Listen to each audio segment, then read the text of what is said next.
अवधूत चिंतन श्री गुरुदेव दत्त श्री स्वामी समर्थ। 31 मार्चला स्वामी महाराजांच्या प्रकट दिनानिमित्त आपल्या स्वामी भक्तांना स्वामींची सेवा करण्याची एक संधी मिळते।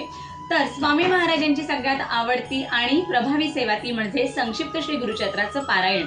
तर या पोथीमध्ये 7 अध्याय दिलेले आहेत। 1 ते 7 अध्याय जर तुम्ही एकाच दिवशी वाचता तर तुमचं एक पारायण पूर्ण होतं। अशी आपल्याला स्वामी महाराजांच्या प्रकट दिनापर्यंत 21 पारायण पूर्ण करायचे, म्हणजे तुम्हाला रोज 7 अध्याय 21 दिवस वाचायचे।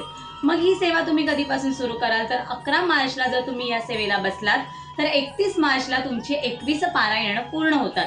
म्हणजे 11 मार्चला आपल्याला या सेवेला बसायचे।